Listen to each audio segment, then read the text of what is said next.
সকালবেলায় খাইয়ে দাওয়ার কোনো কাম পাচ্ছিলাম না, ওই জন্য ভাবলাম বাবুর ছোটোবেলার জামাগুলো একটু বার করি। হ্যাঁ, ছোটোবেলার জামা বললাম, ও যখন হয়েছিল তখন ওকে সবাই দেখতে এসে জামা দিয়েছিল, তখন এই জামাগুলোর হয়নি, এগুলো অনেক বড় ছিল ওর তুলনায়, তাই জন্য জামাগুলো দেখছিলাম। আর প্রথমে যে জামাটা দেখালাম ওটা দিয়েছিল অর্পিতারা, আর এটা দিয়েছিল আমার বান্ধবীর কাকি, আর এরপরেরটা দিয়েছে আমার বান্ধবীর মা।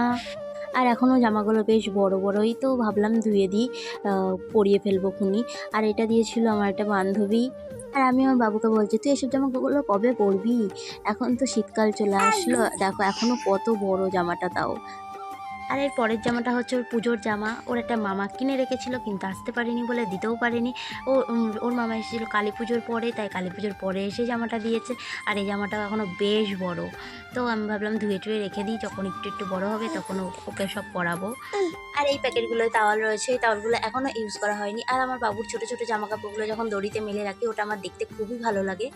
আর আমি নাকেরটা পরবো করবো করে আমার নাকের পরাই হচ্ছে না। তারপর দেখলাম বিকেলবেলা বাবু ঘুমাচ্ছে, তাহলে নাকেরটা একটু পরি। তারপর দেখছি কি আমার নাকে ফুল নাকেরগুলো যেন মানাচ্ছেই না। আগে যেরকম একটা সানিয়া মির্জা নাকের পরেছিলাম সেরকমই একটা নাকের বার করলাম, তো দেখলাম এই নাকেরটাই মানাচ্ছে। তারপর ভাবলাম কি থাক, কালকে ওই বাড়ি গিয়ে ওই চুন দিয়ে একেবারে ভালো করে পরে নেবো, তাহলে আর বাবু টানলেও খুলবে না। আর এদিকে এনাকে দেখো, ইনি কিন্তু ঘুমাচ্ছিলেন, ঘুমের মধ্যে একটু দেখে নেন যে ওনার মামা আছেন কিনা, যদি না থাকতো তাহলে কিন্তু কান্না শুরু হয়ে যেত, আছে বলে ঘুমিয়ে পড়লো।